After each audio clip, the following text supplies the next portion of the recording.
2, 3, 4, let's go!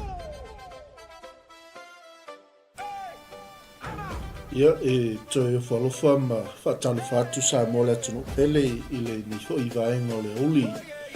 Malo a fua i lau maua i le lofa o le tātou taipa o sili langi. Whai fui o tātou toi a tapa i lungo pe au ngalu ngalu ea. I le ni hoi taimi o le aso wha malo le ngalu lue, wha malo hoi le tawatai. I le usu seu hoi 𝚟𝚑𝚑𝚡𝚑𝚡 le o tātou iai, bei ainga vaito mawha le hoi a uli. O moli atu le whaamalo, o moli atu le whai o le whaiva. Ia i le whenga iai fōi ma so o se tiute o so o se whaiva o love singer, o le amataina fōi o le tātou le yaso, ia e masi fōi o lo o iai nisi o nai tūlangi o lo o whaamna tuina le so tina, o lo o whai alatou tāpo inga. Ia whaamanuia te le atu le aso tina, ia nei tina malava o se tātou atunu i so staffa ma so se tue fia nei ke lope o lo whapena ona whaamnatu ina ai le aso whapito tina. Ia happy Mother's Day to all our mothers, whaamalo le alolofa na i o tātou tina. Ia vi ia le li e momole atu le whaataitele i le tātou o whainga wenga sunga i whaawhengainga, na se fōi o le aruso le tala lei. I e pei o na iai tātou au nganga le amtanga ni fōi. Le yaso mo le atu whaaftaitele sunga whaawhengainga i a whiu. I le tomua ina fōi o tātou au nganga e hala i tātou tutu lima le afi. Me se fōi o le tātou maluta e au whaalenganga. Pei o na lufi ina le sunga i le lifa ia onga. Ia ulale na fōi tau ulale. Ia malo whaaftaitele, ali ngati fo i le mole atu whaaftai tātou polkalame ai maino ma maole ala. Ia peo tātou iai nei vaenga le uli, ia ele lei lava le tātou ai mo tātou whainu whaalenganga. Ia e tapsai na i pea le tātou wholaunga, e maise o tātou saulinga o le whaatuatua. Peo na tātou ngā lulu ai o loo tālia le sao le sunga le whaafengaina ia whatu. Salo staimi ona aitau no mai lea i tātou polkalame o le tapasau wholaunga whalenganga. Ia wafoi le whaawawina male a matalia o le tātou polkalame ni fwoi le aso. Ia ai mafuta mai mau tātou whaitau mwhalonglongo le upo le tua. Ia o se wha malo fwoi o le o uli malo le tapena ina o le aso na o tātou tina le aso nafi. O me iai si o tātou atu pele o Samoa, o New Zealand nei, o Australia. Ia manisi i tūlangi na lātou whaamatuina le sautina i le aso nafi. Ia vi ia le atua ma lo lava le alolofa i nei o tātou tina. Ia e mai se fōi o le whai mea le lei, ni ngata fōi o whanau. Ia mai se o tātou ainga. Ia awa le whaamatuina o le aso whaapito o tina. Ese le au leo tina le lātou aso. Le aso nafi. Ia ua maua lunga lava le vi ingo le tua. Matango fie la ei o polo kalame ese na tāpena ina i tina whaamanuia tele le tua. Mai so i kale sia tai tas na tāpena ina ni polo kalame. Ia mo na i o tātou tina. O i lātou o se mea lofa i tono o tātou ainga. O i lātou na manavaina le ola i to tonu o tātou ainga. Ia e te lela le tiute ma le matafa i oi o le tina. Ia leli. O le whaafeilo ai atu fo i ni vaenga o le uli i wōma paanga o le tātou o nanga po le tātou Missioner Global Kingdom TV. I so se tuli manu le nei laulangi o lo i whaafonga mai ai. Na e muli tai mai fo i le nei au o nanga po le Missioner Global Kingdom TV. Ia e ala i le tufaina o le upo le tua mo i tātou, i le aso ma le aso, i le avai aso o le masina o aso umo le tātou sāwalinga. Ia vi ia le li, moli atu le whamaloia i lātou uma lava o pale mai lunga o le tātou o nanga i lea taimi ma lea taimi. Ia whamanuia tele le tua e tusa ma le whaawano ino o lo taimi. E le ngata i share le tātou por kalami, ia e mese foi. Ia o le mafuta mai. Iai leanga le lei o le tua i o tātou ainga o malava o le tātou wa ai fautele. Ia tātou whesoa solina na ia tātou whanau ai mai se nisi o la tau lo mana o mia le leo le tua i to tono ainga. O lo mana o mia le taita inga le tua i to tono o tātou ainga. O lo mana o mia le tō whāwha le tua i to tono whala potokotonga, tono nuu. Ho o lava i le mālo, maona taitai. Taitai o ainga, nuu mai kalesia. Tātou te mana o mia le taita inga le tua. Ai masi o le leo le tua. Tātou te whaalango i aila na taita inga. Moli atu la whaataitele le au ngā lulue mai la fo iwa yaso.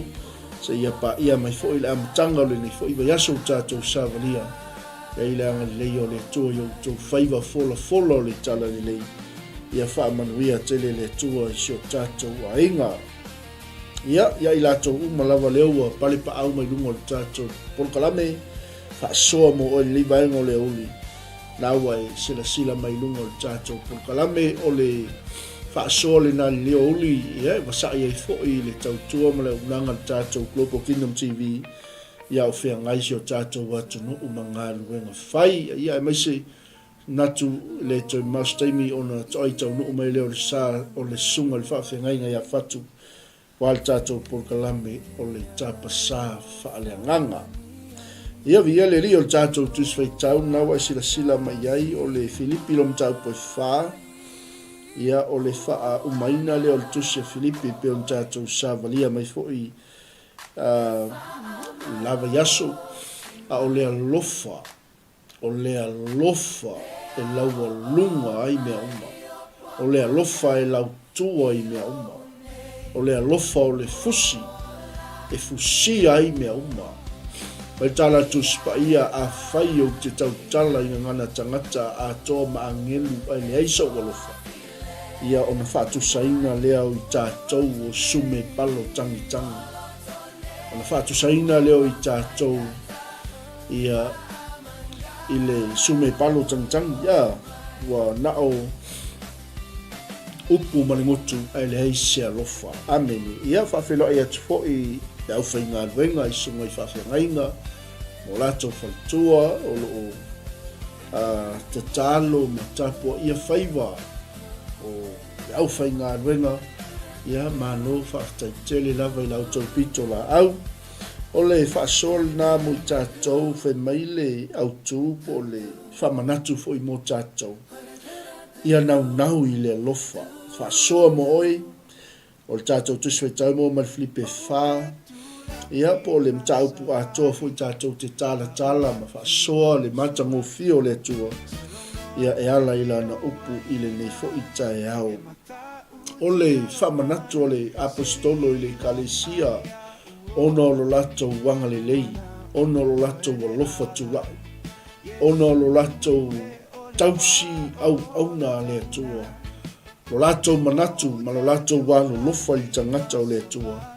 Na lato wanga le lei ai. Ma lato faa wau le whainga o ngā luenga le lei. Le tau singa o le tangata o le tua. Ele i whaatanga whai le au nanga. Ele i whaatanga lofa. Ele i whaafolinga. Aina moni le lofa. A wā le tau singa ma le leo leoina o le puipuina o le tangata o le atua po le au na le atua o le tusi la lea na tapunia po le fala i au ato le apostolo i le kalesia le Filipi i mea na lato tāpena i mea na lato saunia o ngā luenga o fuafuanga Baile fai tauina le upo le atua o lenei o usoe o e ute alofa manau iai o lo fia ma lo pali le au pele ia whapea ona tu mau o tau i le li o te ai o iatu ia evotia o te ai o iatu fo ia sunetui ia tasi lo la manatu i le li amene o le toi tusia le apostolo in taupu le wha i wha o mangaro tusi le kalesia.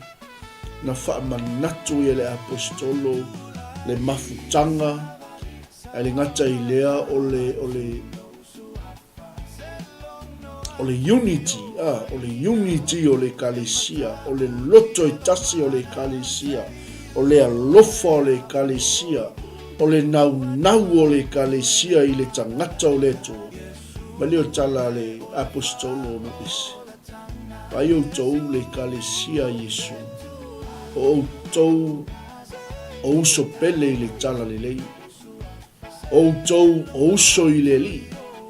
O tou o au noa wha maoni a le tua. O e o te alofa ma o nau i ai. E tali tonu le tatou porkalame po le FAASOA mo o e livaenga leo. So se tangata lava wa se saa i ai lo loto.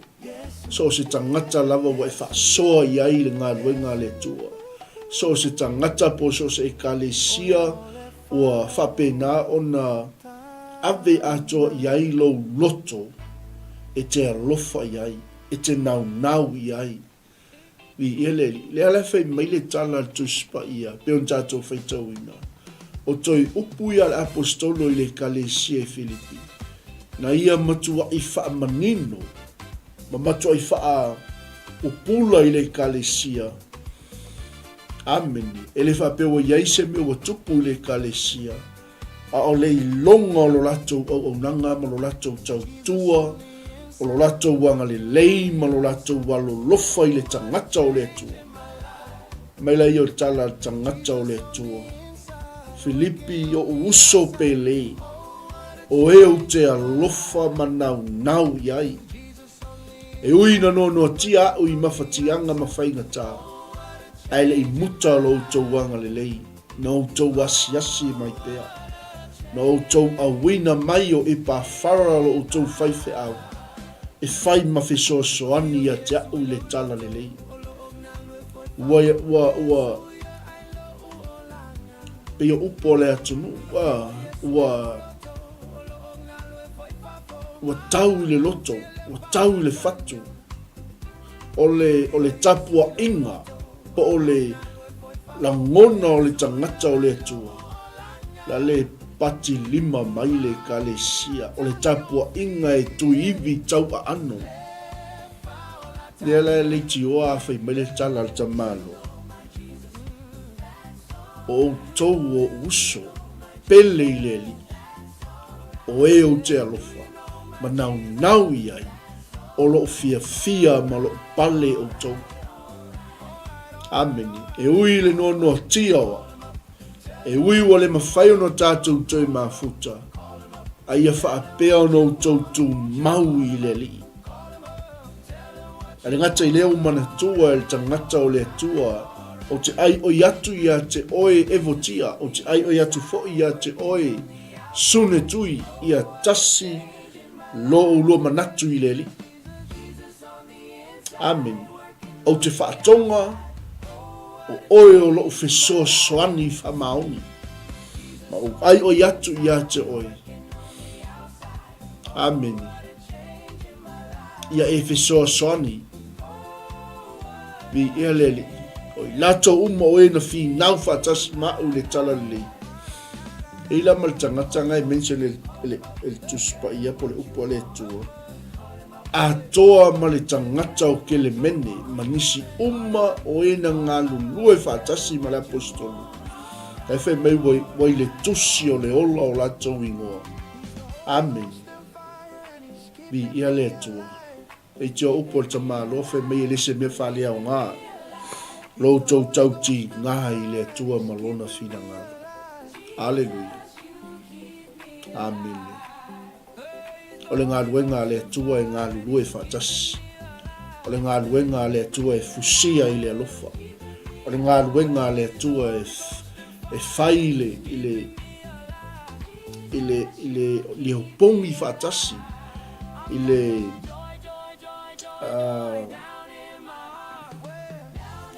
nuti mea whaatasi. Vi ia leli loto e tasi. Manatu e tasi. Vi ia leli.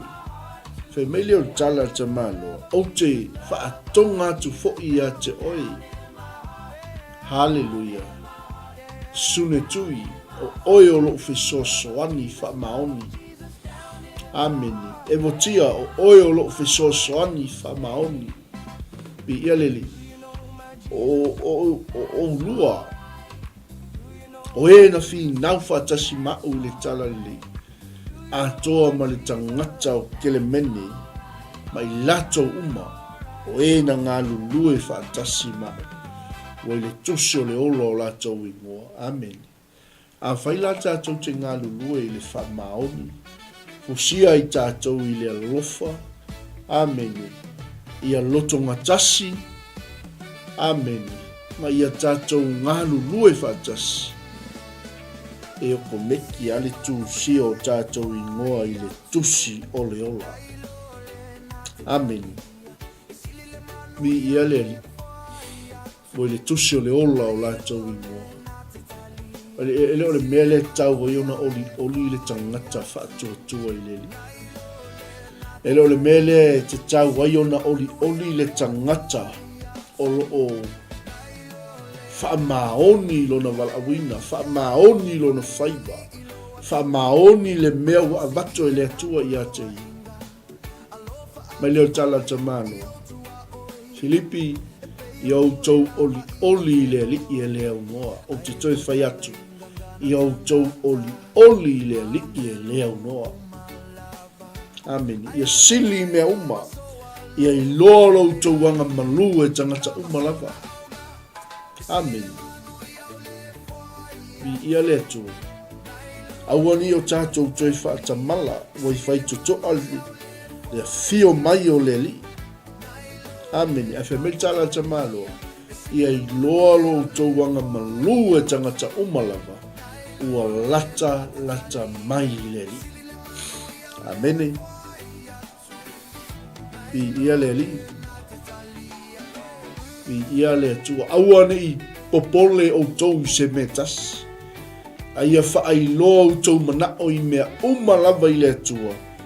I le tatalu. Ma le whaatonga. A toa ma le whaafitai. Amen. O le tangata ua puna whanau le alofa i lona loto. O le tangata ua saa a toa lona loto i le ngā luenga le atua. O le tangata ua pele i a te ia le aupa ia ma le whaatua tua. Me altala tangata o le atua. Filipi o tou o e o te nau ma o lofa iai. Amen. Vi ia leli. O lo fia ma lo pale o tau. Amen. Ia i loa lo tau wanga malu e tangata umalava. Ua lata mai leli. Amen. E ilis tangata e file mu mai ai le anga malu e malole loto a.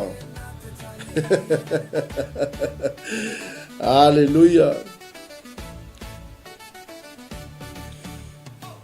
Praise the Lord. E le tangata e file mu mai ai maualunga le loto. Amen. E le tangata e au le lei ma ngai anga me fai. Ta mau ainga tele ana me fai ai leanga le loto. E palapala le loto.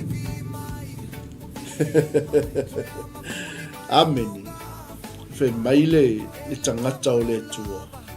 Le apostolo no ese le kalesia. Filipi i au tau oli le li i le au noa. O te toi whaiatu i au tau oli le li i le au noa. Ia i lolo tau wanga malu e tangata umalava. Wa lata mai le li. A whātia le wholaunga. A pesi mai matangi ma wha. Awane i popole o tau i se mea tasi. Fe mea tala te malo, a mea la ia tau te whaia. A ia wha i loa atu o tau manao i mea umalava i le atua. I le tatalo, ma le whaatonga, a toa ma le whaafitai. Amen. Ona utou maua leo le manuia. Ona utou maua lea o mea o lo utou watu vale ai. Ma mea o lo utou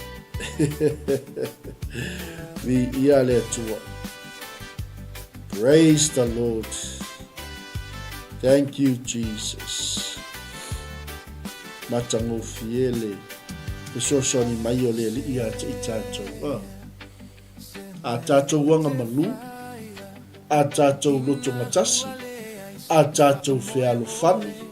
A tatou ngalu lue fatasi. A tatou malama o le tasi. Le faiva o le tasi. Ava lesi whaauunga, lesi whaauunga. Tatou ole atu i le atua i mea tatou te mana na o i e ala i le tatalo. Whaatonga atoa man whaapatai. Mai leo tala tuspa ia. O manuia fo i mai le atua. O lo sili le mea manatu ia i le tangata. Ao le manuia e leo ina ai o tatou loto. Amen. Atoa mo tatou mawhau iake riso Yesu. Amen. Vi ia leli. Ese le wha maoni o le atua. Ese le whaiva venga o le atua. Anga whai mele tala tamalo. Filipi o le toi upu le nei. O mea umaua moni. O mea umaua tauleleia. O mea umaua tonu. O mea umaua mamā. O mea umaua matango fie. Ma mea umaua longo le leia. Amen. Ai vaila le mea ngai muli muli. A fai fo yo seisi mea. Vaila amio.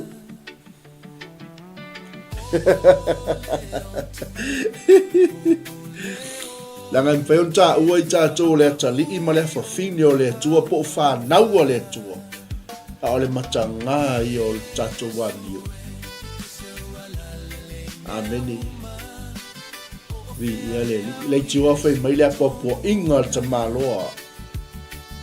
Ameni ia i loa lo tō wanga malu e tangata umalapa. Wa lata mai le. Ameni. Vi ia le tua. Langa ile me whapea o le mea sa.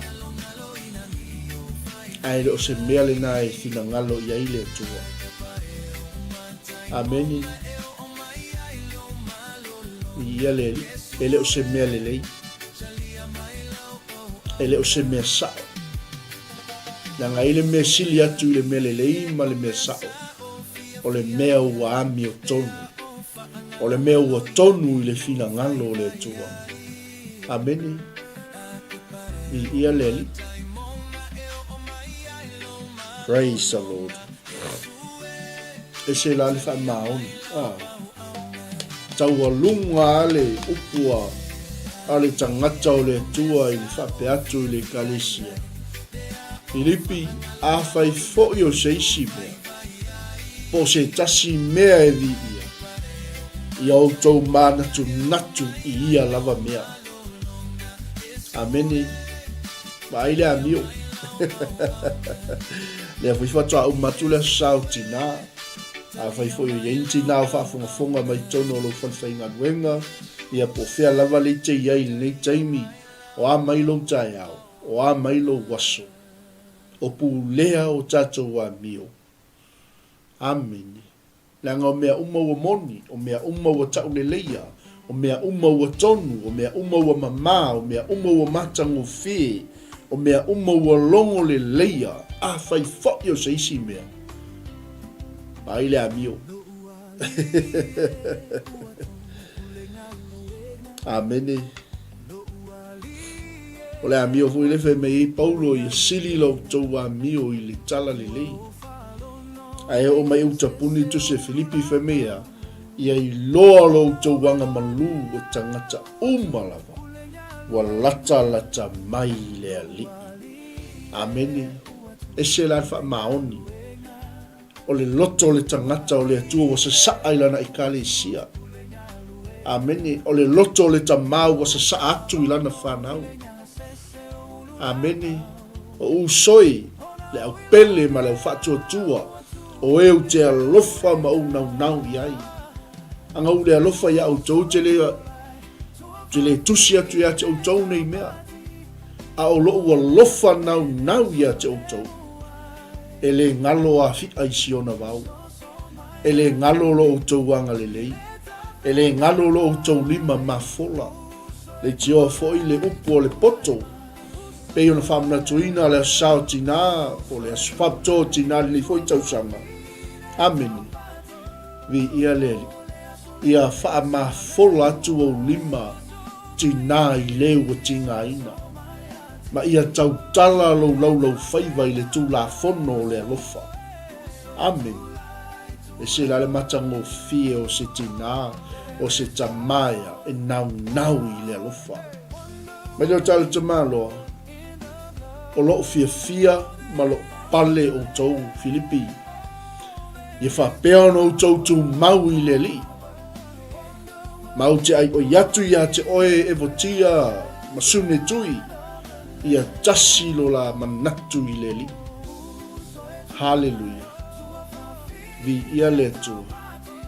Te whaatonga tu fo ia te oe lo fiso soani wha maoni. Ke le mene ia e fiso soani ia te ila ua. Oe na fi nau whaatasi mau I le tala le lei. Amene. Vi ia le tua. Aisea. Ina ia tu sia o tātou ingoa I le tusi o leo. Wei mauti no o tusi lo ingoa I le tusi o leo. Wo mauti no o tusi lo ingoa I le tusi o leo.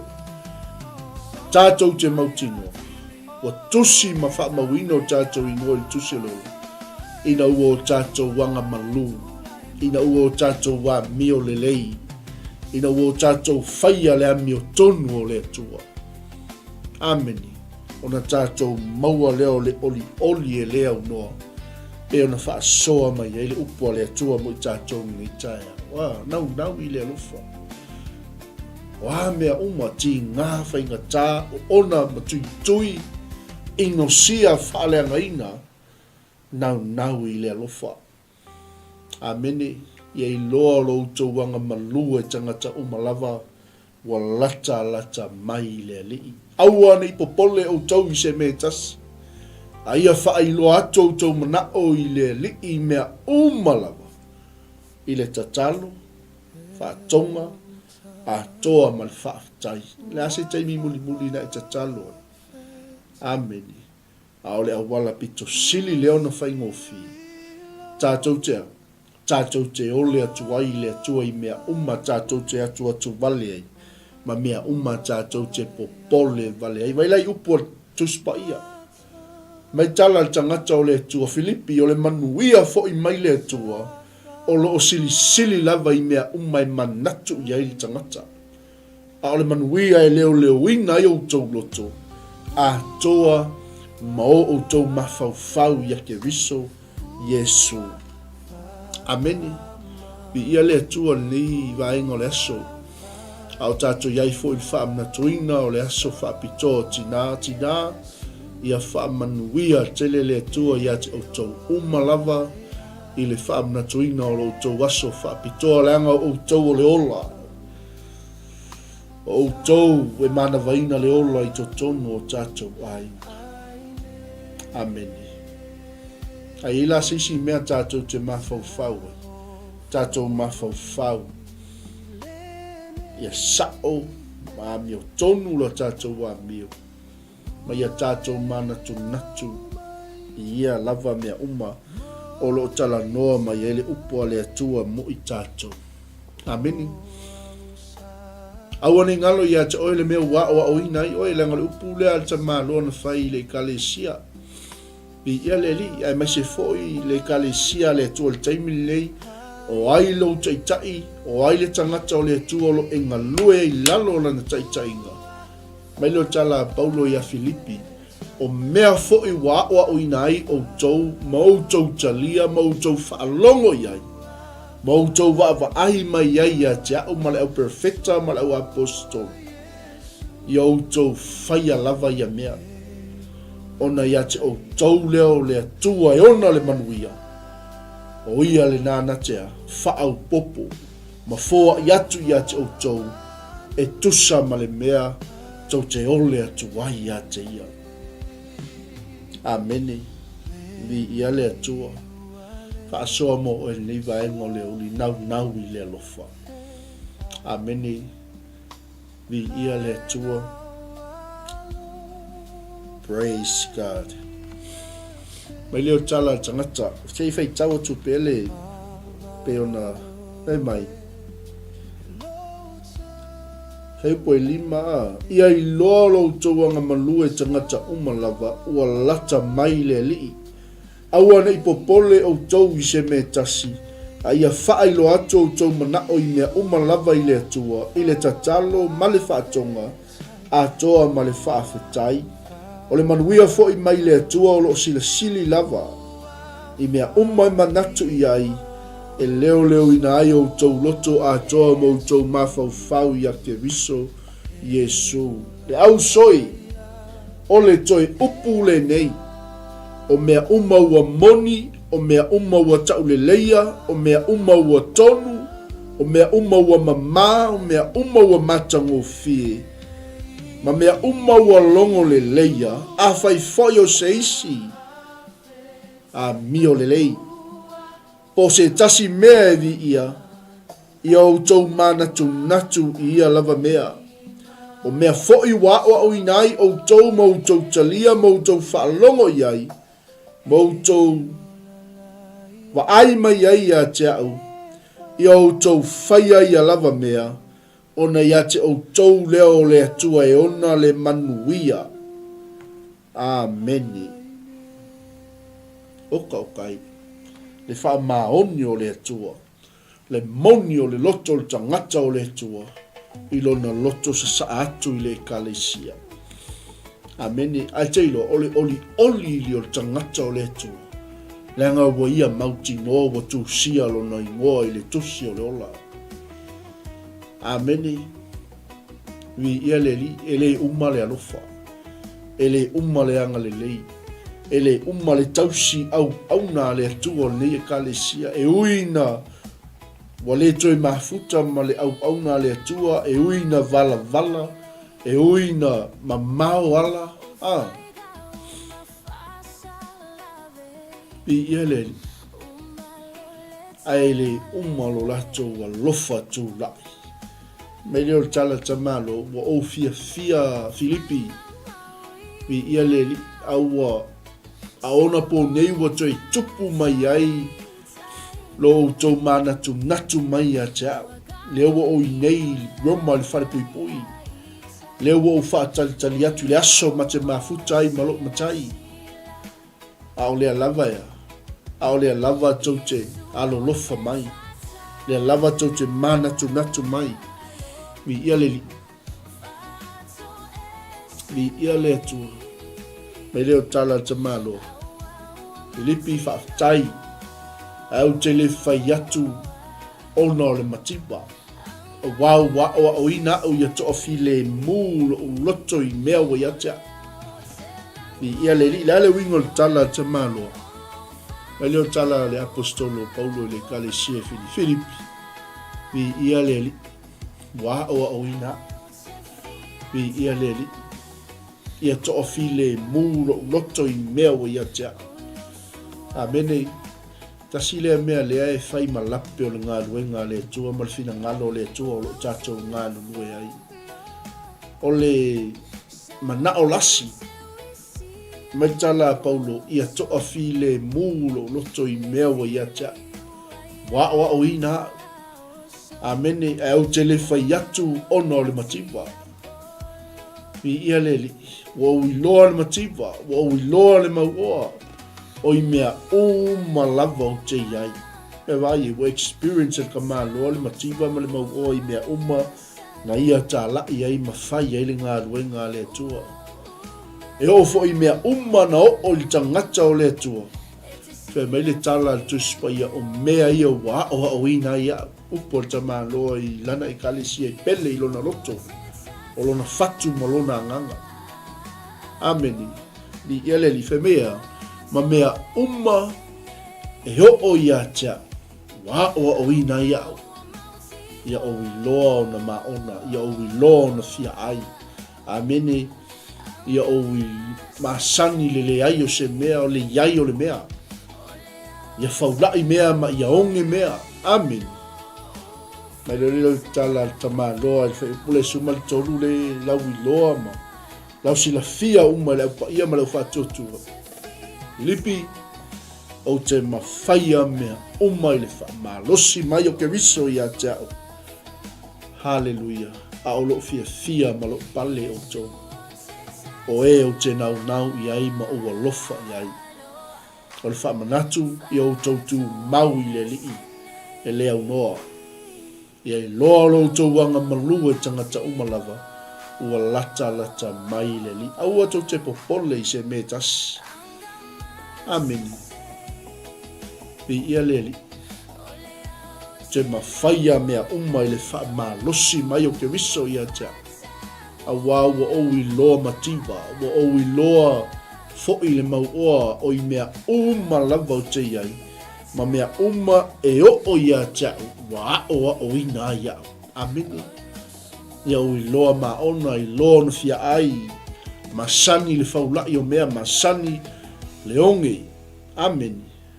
Ma sani le lii, ma sani le atua, le tangata I lata I le atua. Se le popole pe ale se meltanga. E le popole pe a umangalva yaso e oli a ile tu. Ai sea. Fa moi. E mawhaia mea I le wha ma losi mai o ke riso ia te tato. Amen. I ia le tu. Mai le tala tamalo ai ui lava I lea. Na utou wanga le lei na ia utou walo lofa mai lo pupuanga. O tau I loa fo'i. E kalesia, o le matanga o le tala le lei, na o waluatu na I maketonia. E le aise e kalesia na lofa mai a te au. E le mata upo le fowa'i, ma le talia o mea. Kai pei o le kalesia lea, na o tau lava. Ameni, au iai fo'i le apostolo I Tesalonia. Na anga le lei fo'i le kalesia mo fowa'i, ma ave ala tau mea, le fe mei tala tamalo ma o mativa. Ameni, wa atu tasi, ma le atu lua fo'i. Ameni. E leina ia o sa ili se mea lofa, au te sa ili le fua e atili e ona, tau le leia o tau. Ameni. FAASOA mo o liva ingo leo. I ia lele. A tatou maua ke miso, tatou maua mea tatou maua le atua, wa atoa lo tatou oli. Ameni. Lea fai wina le tatou FAASOA liva ingo le fiafi. Ameni. Ai ta wina ia fai pui toi a. Maila ia. O tau I loa fo'i, o tau Filipie, o le amatanga o le tala le lei no o walu atu nai maketonia. E lei se kalesia na alofa mai iai a te au ni ta upo le fua'i ma le talio mea, nai lo o tau lava.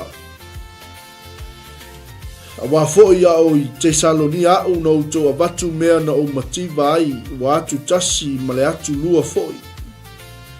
E lei na ia o sa ili se mea alofa au te sa ili le fua e a tili ai o na tau le leia o tau. Amene. Mai leo tala tamaloa. A ua ia te au mea o maua tele lava. Ua atoa fo'i mea ia te au. Ina ua maua e au mai a epa whāroti o mea ia te o tau. O mea manongi le lei. O tau langa e talia male malie I le atua. Amen. Hallelujah. Praise the Lord. Ianga le leile atua i le whauinga tute mawhai o le neasu.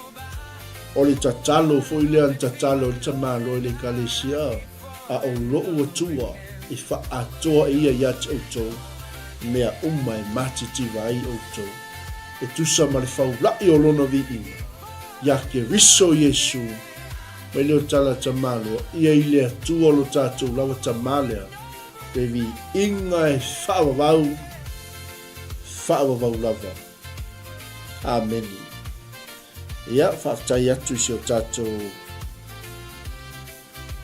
ainga lewa inga le oli o le tatou pokalame o lo o tapena mai tapasa o fo longa whaalenganga saunia ma tapena ina e le sunga le whawhenga ia whatu whaatai tele le mafuta mai o tai fo i le sheina o le tatou pokalame ia le anga lei o le tō le whauina tute ma whaivo ni aso le ase mea o lo e vava ai atu ia i le atua le ase mea o lo e tāpena pena ai le ase mea o lo e sa ilia a o lo atua e wha atoa e ia ia te outou mea umai mati ti vai outou e tusa ma le whaulai o lona vi inga ia ke riso Yesu au te mawhaia mea umai le wha malosi mai o ke riso ia te a whaalango lango i le atua nau i le alufa.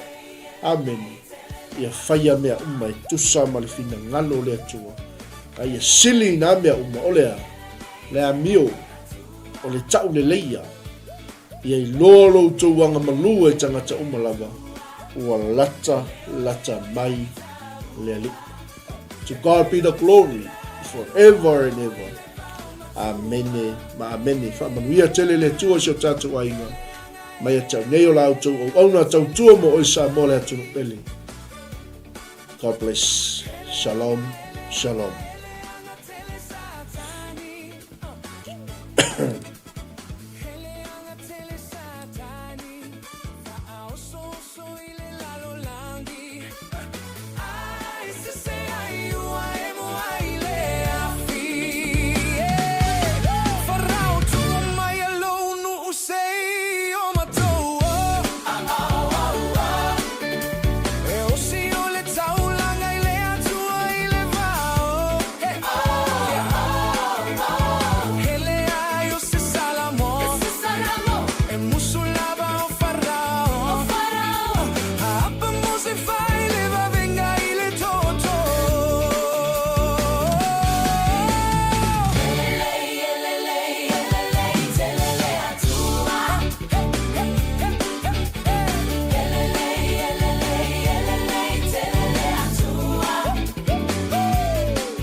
Tua